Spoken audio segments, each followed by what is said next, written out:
Good morning students. अच्छा students, अब हम अर्थमेटिक प्रोग्रेशन में आपके प्रैक्टिसेस क्वेश्चन को अब और आगे बढ़ाते हैं। एनसीईआरटी के क्वेश्चंस जो आपके कुछ अलग टाइप के हैं, उसमें अलग टाइप्स भी आप उसमें क्या कहेंगे, बस थोड़े से समझने वाली बात है और उसको सॉल्व करना है। फर्स्ट टर्म, लास्ट टर्म और आपका कॉमन डिफरेंस, सारी इसी के ही इर्द गिर्द सारी चीज़ें घूमती हैं। तो मैं आपको क्वेश्चन बता रहा हूँ, आप उसे अभी करेंगे, हम करते हैं अभी उसे। तो क्वेश्चन है आपका कि 636 योग प्राप्त करने के लिए 636 योग प्राप्त करने के लिए, यानी यू हैव टू करने के लिए फाइंड द सम 636 के लिए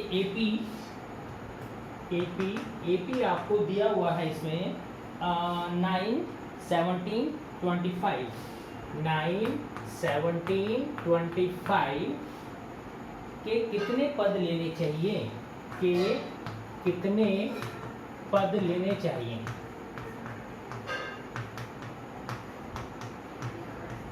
बस थोड़ी सी समझने की बात है।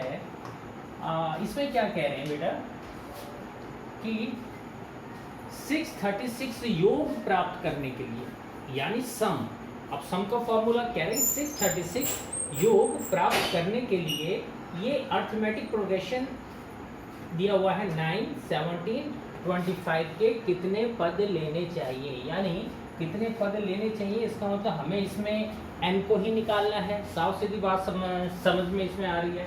अब हमारा क्योंकि योग प्राप्त करना है तो सबसे पहले इस AP में से A तो हमारा हो गया 9 और D हमारा हो गया 17 माइनस 9, 17 माइनस 9, तो 17 में से 9 के कितना बचा, 8 बचा, तो D हमारा 8 हो गया। ठीक है बेटा। अब 636 योग, यानी कि SN जो है हमें दे रखा है 636, यानी क्वेश्चन को पढ़ते ही पता चल जाता है कि क्वेश्चन ने हमें क्या दिया है और हमें क्या निकालना है। वो कह रहे हैं कि 636 योग प्राप्त करने के लिए, यानी 636 हमारा सम है, वो हमारा योग है। तो अगर जो योग दिया है तो उसको फॉर्मूला जो मैं अब लिख रहा हूँ, formula SN equals to n/2 2a plus n-1d, ये फॉर्मूला आपको बताया हुआ। ठीक है। अब हमें योग कितने पद चाहिए, यानी कि n निकालना है। अच्छा, SN हमें दे रखा है 636, तो n/2 a हमारा क्या है 9 प्लस n तो निकालना ही है -1 और d हमें दे रखा है 8 और इक्वल्स टू 636। बस अब ये इसका सॉल्यूशन करेंगे आगे। अब सॉल्यूशन मैंने कहा है कि ये हर बच्चे की अपनी हैंड प्रैक्टिस होती है, अपनी प्रैक्टिस करने का एक तरीका होता है कि उसे हम कैसे सॉल्व कर रहे हैं। ऐसा जरूरी कभी नहीं होता कि आप जैसा बुक में दिया है या किसी आपके रेफरेंस बुक में दिया है बिल्कुल आप उसी हिसाब से कीजिए। किसी भी चीज़ की कैलकुलेशन हमेशा अपने माइंड से की जाती है। आप लोग कभी भी बुक की तरह करने की कोशिश मत कीजिए। If you know all the mathematicals जो भी इंडिकेशंस आपके हैं प्लस माइनस वगैरह उसको आप जानते हैं, तो बुक के हिसाब से मत कीजिए क्योंकि बुक्स में आपको केवल हिंट मिलते हैं। ठीक है। तो अब आप इसमें देखिए, अब आपका क्या है, इसको हम सॉल्व करेंगे। n/2 9 2 18 प्लस 8 को n से मल्टीप्लाई किया 8n आ गया, 8 को 1 से किया -8 इक्वल्स टू 636। ठीक है। अब इसे हम सॉल्व करते हुए चल रहे हैं। ये हमारा ऐसा का ऐसे रहेगा। अभी फिलहाल हम इसको ये n/2 देखिए पूरा इस ब्रैकेट के बाहर है, ये n/2 इस पूरा ब्रैकेट के बाहर है। दैट मीन्स ये जो n/2 है वो इससे भी मल्टीप्लाई हो रहा है, ये n/2 इससे भी मल्टीप्लाई हो रहा है और n/2 इससे भी मल्टीप्लाई हो रहा है। ये बात आपको ध्यान देनी। तो अगर मैं इससे मल्टीप्लाई करूँ सबसे पहले n/2 को 18 से, तो 2 से 18 कटेगा 9 आ जाएगा, तो ये आ जाएगा 9n, है ना। 2 9s are 18। इसी तरह अब मैं अगर इसको इससे मल्टीप्लाई करूंगा n/2 को 8 से, तो 2 4s are 8 तो पहले आ गया, 2 4s are 8 तो 4 और ये n और ये n स्क्वायर हो गया। दोबारा देख लीजिए, n/2 को 18 से किया तो 2 9s are 18, 9 को n से किया 9n प्लस अब n/2 को मैं 8n से भी मल्टीप्लाई करूंगा तो 8 2 के टेबल में आता है, 2 4 ज़ा 8, ये 4 बचा और ये n और n है ही है तो 4n² हो गया। ठीक है, अब n/2 को मैं -8 से भी करूंगा, तीनों से करेंगे क्योंकि ब्रैकेट के बाहर हमारा ये है, तो मैं अब इसको -8 से करूंगा तो ये कट गया, पहले ये आ गया -4, ठीक है ना, n/2 क्योंकि 2 4 ज़ा 8 होते हैं तो -4 बचा, -4 को n से किया -4n इक्वल्स टू 636। देख लीजिए ध्यान से,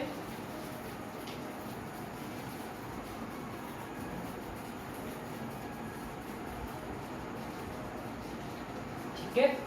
अब देखिए यहाँ पे आपका ये 4n², ये भी n वाला और ये भी n वाला है कि नहीं, ये भी n वाला है, ये भी n वाला, लाइक टर्म्स, तो 9 में से 4 गए, 5 + 5n इक्वल्स टू, अब ये मैं इसको इधर ले आऊँ तो ये आ गया -636। अब ध्यान से देखिए हमारी बन गई द्विघात समीकरण, देख लीजिए ये द्विघात समीकरण बन गया हमारा, जो आप पहले इसे कर चुके हैं, 4n² + 5n - 636 = 0।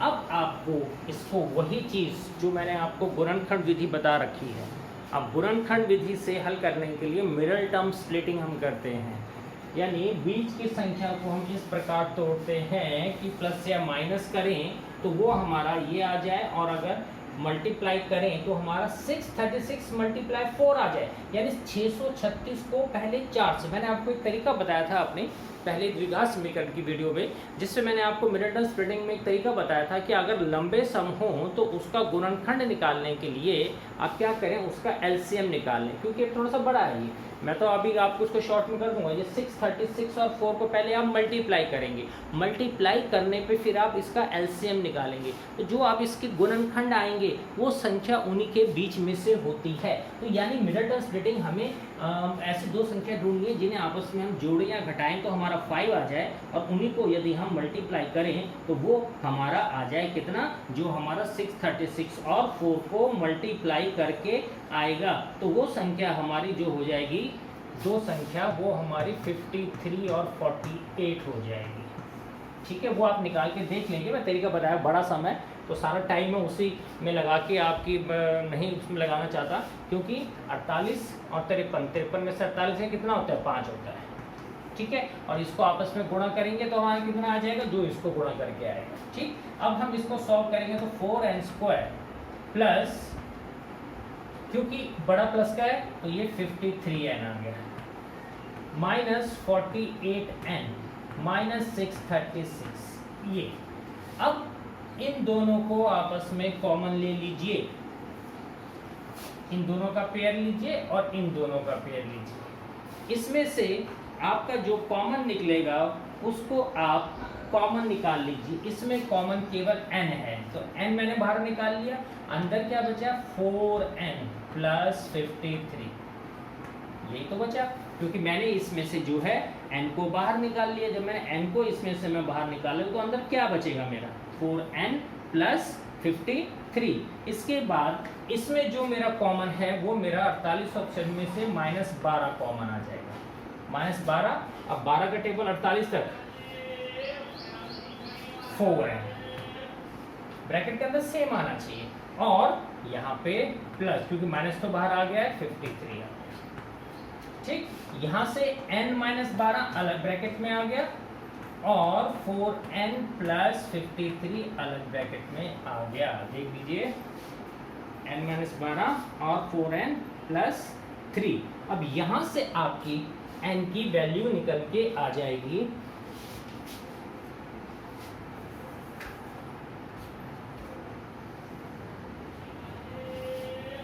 मेरे पास है n - 12 = 0, तो ये हो गया n = 12। तो क्वेश्चन हमारा क्या था कि 636 योग प्राप्त करने के लिए AP 9, 17, 25 के कितने पद लेने चाहिए। तो यानी कितने पद लेने चाहिए हमें, n निकालना है। तो यहाँ पे मैंने आपको n निकाल के दिखा दिया। अगला है 4n plus 53 is equal to 0 और 4n इक्वल्स टू माइनस 53 और n इक्वल्स टू माइनस 53/4। तो आपकी जो प्लस वाली वैल्यू है 12, वही आपका आंसर, और ये 153/4 ये आपका आंसर आ जाएगा। तो क्वेश्चन सारे हमारे इसी के इर्द गिर्द ही घूमते हैं, ए डी, हाँ, और सम जो हमें निकालना है। तो जैसा ये क्वेश्चन था, मैं अभी आपको और क्वेश्चन बताता हूँ। तो क्वेश्चन को केवल समझ लीजिए, बस समझने वाली बात है और कोई इतनी बड़ी बात नहीं है। क्वेश्चन को आप समझ लीजिए कि 636 योग प्राप्त करने के लिए AP 917/5 के कितने पद लेने चाहिए।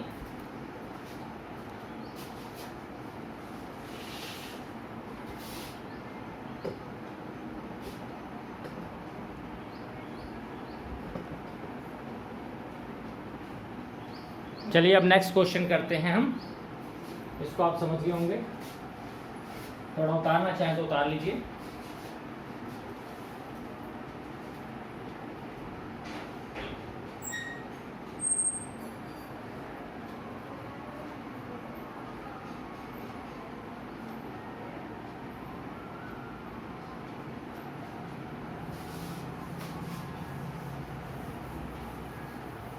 Let us do next question of our NCERT book.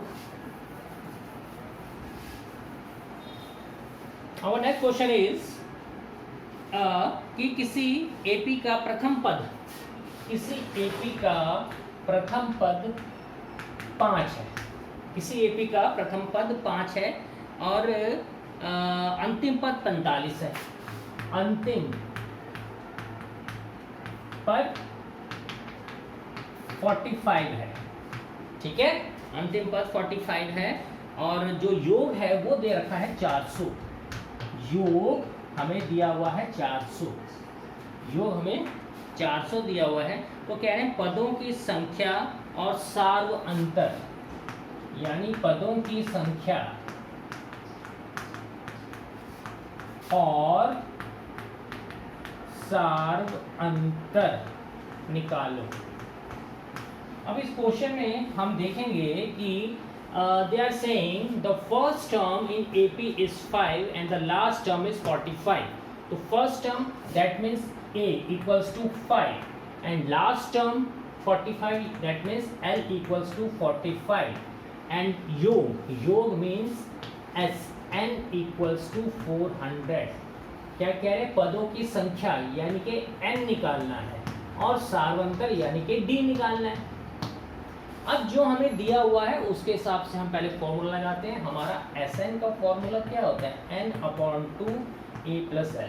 ये होता है नहीं होता, मैंने आपको फॉर्मूला शॉर्ट करके दिखाया था अपने लास्ट। बाई चांस आप कोई चीज़ भूल जाए तो आप वीडियो को पुराना रिवाइंड करके पुरानी वीडियोस को देख सकते हैं कि ये हमारा योग का फॉर्मूला कैसे हमारा बना था। तो ये हमारा फॉर्मूला है Sn n/2 A + L। अब यहाँ पर आप देखिए A हमारा, Sn हमारा है 400, ये लिख लिया मैंने 400 इक्वल्स टू n तो हमें निकालना है, ठीक, और A हमें दे रखा है 5 और L हमें दे रखा है 45। तो ये क्या आ गया, n/2 45 और 5 50 इक्वल्स टू 400, ठीक है। अब यहाँ से n/2 इससे मल्टीप्लाई होगा तो ये कट के 25 आ गया, तो ये हो गया 25n इक्वल्स टू 400 और n इक्वल्स टू 400/25। अब आप इसको डायरेक्ट छोटा करके भी काट सकते हैं, 5 5 = 25 और 5 8 = 40, 0, फिर 5 से 5 1 = 5, 5 6 = 5, यानी n इक्वल्स टू 60। ये आपका n हमारा 16 आ गया, n इक्वल्स टू 60, ठीक है।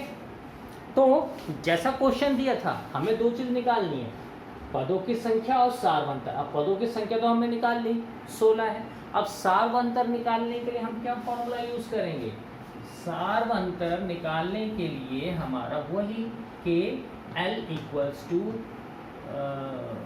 A + n - 1D ये जो मैंने आपको फॉर्मूला बता रखा है, तो इसमें आपको केवल डी निकालना है, ठीक है कि नहीं है। तो ए आपका क्या है, ए तो आपका 5 है प्लस एन, अब एन आपका निकल के आ गया 16, यहाँ आ गया 16 माइनस 1 और डी आपको निकालना है, क्या निकालना है, डी, सार का निकालना है ना, डी, और इक्वल्स टू, और लास्ट टर्म हमारी कितनी थी 45, इसे सॉल्व करेंगे, इक्वल्स टू 5 प्लस ये हमारा आ गया 15, डी इक्वल्स टू 45 और 5 plus 15d equals to 45 and 15d equals to 45 minus, इधर आके माइनस हो गया, और 15d इक्वल्स टू 45 में से 5 गए, आपका कितना बचा 40 और d इक्वल्स टू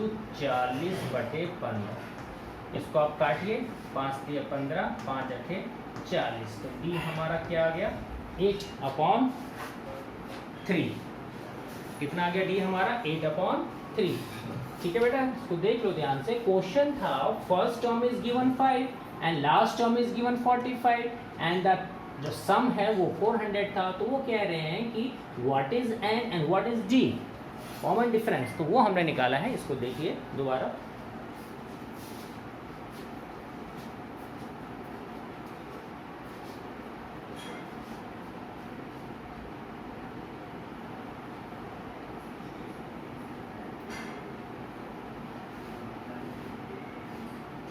चलें आगे,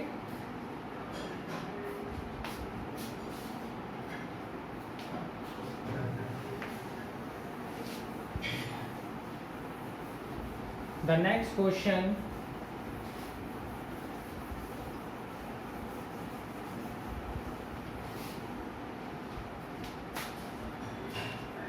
question they are saying कि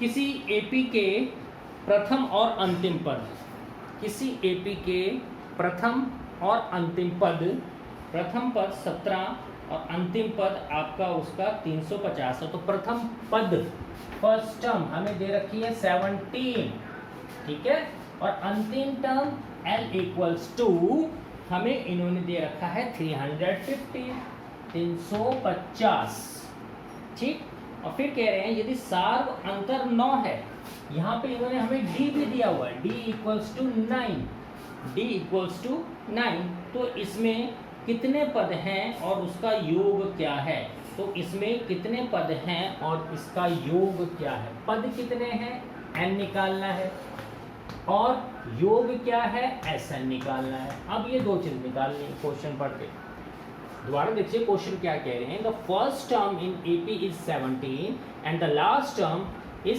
350, ठीक, और common difference is given 9, then what is the n and what is the Sn। अब देखिए, अब हमें n निकालना है, सबसे पहले हमारे पास योग तो है नहीं, तो हम सीधा ही इसमें फॉर्मूला जो हमारा an यानी L वाला जो फॉर्मूला है a plus n minus 1d वाला फॉर्मूला, क्योंकि हमें d दिया हुआ है और a भी दिया हुआ है और L भी दिया हुआ है, ठीक है, तो हम इसे निकालेंगे, a 17 है प्लस n तो निकालना है हमें -1 और d हमारा 9 है, हमने 9 लग दिया उसे यहाँ पे, और इक्वल्स टू लास्ट टर्म 350 दे रखी है। अब इसे सॉल्व करते हैं, इक्वल्स टू 17 प्लस 9 को n से किया 9n, 9 को 1 से किया -9 इक्वल्स टू 350, ठीक, ये 9n और 17 में से 9 गए, कितना बचा 8 प्लस 8 इक्वल्स टू 350, ठीक है। अब यहाँ से 9n इक्वल्स टू 350, इधर आके -8 और 9n इक्वल्स टू, अब 350 में से 8 जाएंगे कितना बचेगा 342, यही बचेगा नहीं बचेगा, ठीक है, 9n इक्वल्स टू 342। अब n इक्वल्स टू 342/9, अब जब इसे 9 से करेंगे तो 9 से कटेगा, 9 तिया 27, 27 तो ये हमारा 4 7, 9 8 72, पूरा पूरा कट रहा है, 9 एकम 9, 9 3 जार 27 और 9 8 जार 72, तो n हमारा आ गया 38। तो एक चीज़ तो हमने निकाल ली, ठीक है। अब जब हमने एक चीज़ निकाल ली, अब हमें दूसरा निकालना है एस एन। एस एन का फॉर्मूला क्या बताया मैंने आपको, एस एन का पता ही है आपको क्या है, एस एन का n/2 a प्लस एल। तो बड़े वाला फॉर्मूला लगाने की जरूरत ही नहीं है, ठीक है। S N is equal to N. अब S N equals to N हमें निकालना है, एन तो निकाल लिया सॉरी, 38/2 और ए हमारा कितना दिया था 17, यहाँ आ गया 17 प्लस और एल कितना था 350। तो एस एन इक्वल्स टू, इसे आप काटिए कितना आ जाएगा 19, ये आ गया 19 और 17 और 350 367, ठीक है। और एस एन कितना आ गया 367 को जो भी 19 से मल्टीप्लाई करके आएगा वो आपका एस एन आ जाएगा। देख लीजिए आप दोबारा इसे,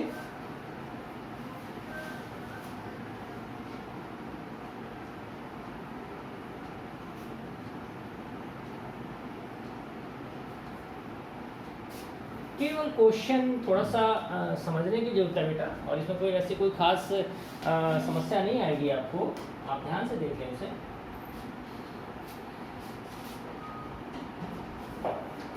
अब हम आगे चलेंगे।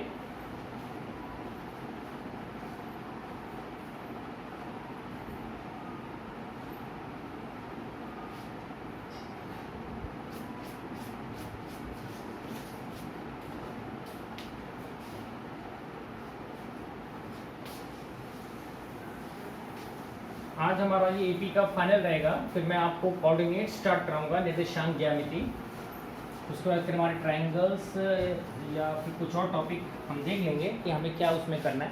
अब नेक्स्ट क्वेश्चन थोड़ा इसी टाइप का, इसमें क्या कह रहे हैं, उस एपी के प्रथम 22 पदों का योग ज्ञात कीजिए। 22 पदों का, अब यहाँ एन तो हमारा सीधा ही 22 दे दिया, 22 पदों का योग ज्ञात कीजिए, पदों का योग, जिसमें डी हमारा 7 है, डी हमारा 7 है, और क्या कह रहे हैं कि 22वां पद 149 है, 22वां पद कितना है 149। ये तीन चीज हमें दे रखी हैं इसमें, ठीक है। एन 22 दे रखा है, डी 7 दे रखा है, और 22वां पद 114। अब 22वां पद का मतलब क्या हो गया कि a plus 21D is equal to 149 दिया हुआ है। ये बात आपको पहले ध्यान रखिएगा। यानी मैंने कल भी बताया, इस जो मैंने लास्ट वीडियो है उसमें मैंने आपको बताया था कि अगर हमें क्या रखा है कि 6 term that means a plus 5D, हमें क्या रखा है 7 टर्म यानी a प्लस 6D, तो इस हिसाब से उसको निकालते हैं, ठीक है। तो a plus 21D equals to हमें 149 है, यहाँ से a तो हमारे पास है नहीं, प्लस डी हमें दे रखा है 21 मल्टीप्लाई 7 इक्वल्स टू 149, और a प्लस 7 को 21 से मल्टीप्लाई करेंगे, 7 1 ज़ा 7, 7 2 ज़ा 14 इक्वल्स टू 149, और a equals to 149 minus 147, a हो गया हमारे पास 2, ठीक है। अब हमें क्या कह रहे हैं कि 22वें पद का सम ज्ञात कीजिए। अब 22वें पद का सम ज्ञात कीजिए। अब 22वां पद का सम यानी कि n हमारा 2 है, अब सम का फॉर्मूला क्या होता है n/2 2a plus n minus 1d, ये हमारा इसका फॉर्मूला होता है, ठीक है। अब मेरे ख्याल से आप इसको अब निकाल सकते हैं, फॉर्मूले में आप वैल्यू रखेंगे और सारी चीज़ आप उसको निकाल के दिखा सकते हैं, क्योंकि बस केवल सॉल्व करना है आपको। एस एन यानी एस 22वां पद निकालना है तो एस 22 निकालना है, ये 22/2 2a हमारे पास आया था कितना 2, यहाँ हमने 2 रख लिया, प्लस n हमारा 22 आया ही है, ठीक है, -1, और d हमारे पास 7 दिया। आगे इसको आप सॉल्व कर सकते हैं जैसे आपका सॉल्यूशन आपको मैंने सिखाया, ठीक। तो इस टाइप से क्वेश्चंस हमारे किए जाते हैं, अच्छी तरह देख लीजिए। एक और क्वेश्चन कर लेते हैं।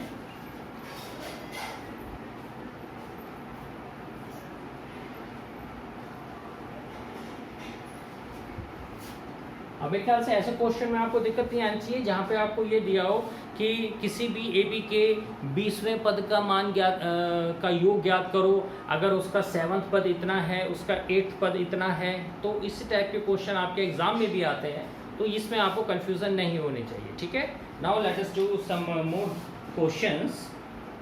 इसमें अब आपको मैं बताता हूँ। हाँ जी,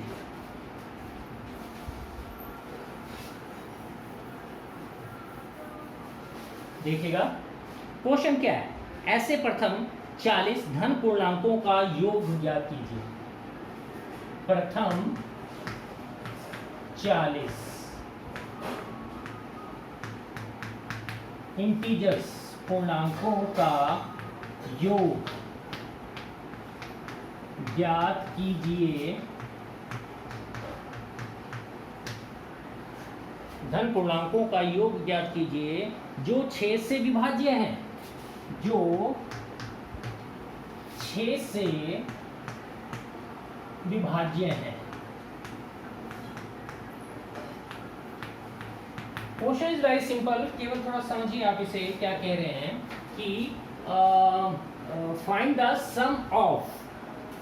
सम of first 40 positive integers which are divisible by 6। यानी ऐसे 40 पूर्णांकों का, जो प्रथम 40 पूर्णांक है उनका योग ज्ञात कीजिए जो कि 6 से विभाज्य है। प्रथम 40, तो प्रथम 40 का मतलब क्या हो गया, लास्ट वाला हमारा 6 चौक 24, यानी लास्ट तो हमारा आ गया 240, सीधी सी बात है ना। प्रथम 6 बोले हैं ना, तो 6 चौक 40 बोले हैं, तो 6 को 40 से हम गुणा करेंगे तो 240, तो लास्ट टर्म तो हमारी इसमें 240 आ गई। अब पहली संख्या कौन सी होगी, जो 6 से विभाज्य होगी वो आपकी 6 ही होगी, पक्की बात है, जो 6 से विभाज्य है। दूसरी 12 हो जाएगी, तीसरी 18 हो जाएगी, इस तरह करके। तो ये प्रथम 40 हो गए। तो कह रहे हैं प्रथम 40 धन पूर्णांकों का योग ज्ञात कीजिए जो 6 से विभाज्य हैं। अब यहाँ पर a आपका 6 आ ही गया, b भी आपका 12 माइनस 6 इजिकल टू 6 आ गया। ठीक है, देख लीजिए ध्यान से।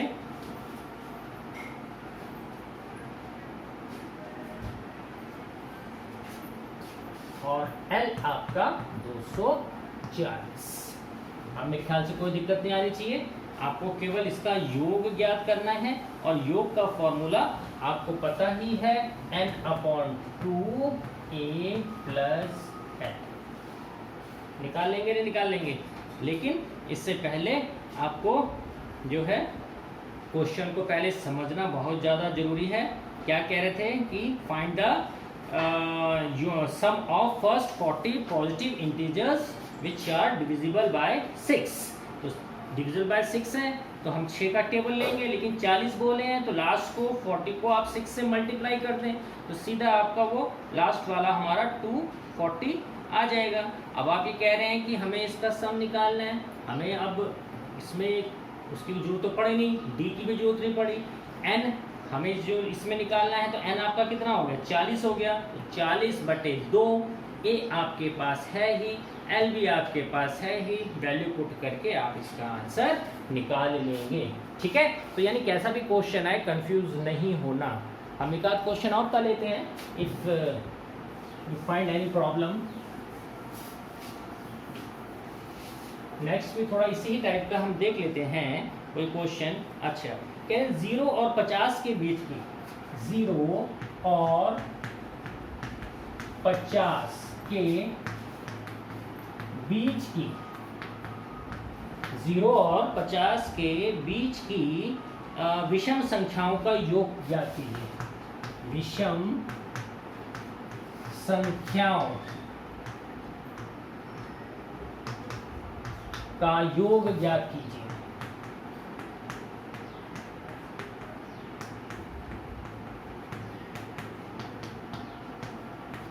Okay, first of all understand the question. What are they saying? कि find the sum of the odd numbers between 0 and 50। अब 0 और 50 के बीच में जो आपकी 0-50 में जो आपकी विषम संख्याएं हैं, अब लास्ट वाली जो विषम संख्या 0 और 50 के बीच की लास्ट तो आपकी 49 हो ही गई, और पहली कौन सी हो गई 1, फिर 3, फिर 5, फिर 7 डैश डैश डैश डैश, है ना। सबसे पहला काम तो हमें यही निकालना होता है। हमें कहते हैं 0 और 50 के बीच की विषम संख्याओं का योग ज्ञात कीजिए, योग निकालना है। तो अब यहाँ पे सेम हमारा a तो पता ही है 1 हो गया, d क्या हो गया 3 - 1 = 2, बिल्कुल लास्ट क्वेश्चन की तरह है, और l हमारा 49 हो गया। हमें इसका योग निकालना है। अभी मैंने आपको इसके योग का फॉर्मूला अभी मैंने आपको इसका बताया ही है, ठीक है। तो आप इसको निकाल सकते हैं। क्वेश्चन दोबारा देख लें आप कि 0 और 50 के बीच की विषम संख्याओं का योग ज्ञात कीजिए। तो विषम संख्या हमारी 0 और 50 के पहले 1 हो गई, फिर 3 हो गई, फिर 5 हो गई, फिर 7 होगी, और विषम संख्या लास्ट हमारी 49 होगी। यहाँ पे आपके पास a आपका 1 हो गया, ठीक है, d आपका 3 - 1 हो गया, तो वो d आपका कितना आ गया 2 आ गया, और l आपके पास 49 है ही, ठीक है। तो a + n - 1d, a 1 है प्लस, अब आपके पास n तो है नहीं, n - 1 और d क्या है आपका 2, ठीक, और ये इक्वल्स टू लास्ट टर्म हमें दे रखी है 45 और 49। इसको सॉल्व करिए, a + 2n - 2 = 49, और 2n - 2 और -1 = 49, और 2n = 49 + 1 and 2n = 50। यहाँ से हमारा आ गया 2n = 50 and n = 50/2, कितना आ गया हमारा 25, ठीक है। तो इससे पहले जो हमारा क्वेश्चन था उसमें ये कह रखा था कि ऐसी प्रथम 40 धन पूर्णांकों का योग ज्ञात कीजिए। उसमें 40 तो हमारा n उसमें गिवन था, है ना। यहाँ पे हमें n निकालना पड़ा है, क्योंकि हमें इसमें केवल ये कह रखा है 0 और 50 के बीच की। अब यहाँ पे हमारा n आ गया, अब आपका n आ गया, तो अब आपका जो फॉर्मूला क्या है n/2 a + l योग का। अब इसमें आप सम निकाल सकते हैं। n आपका 25 आ गया, 25/2, और a आपका 1 है, और l आपका 49 है, तो 25/2, तो ये 50 आ गया, 2 ये 25, और 25 × 25 = 625। ये आपका आंसर है, देख लीजिए।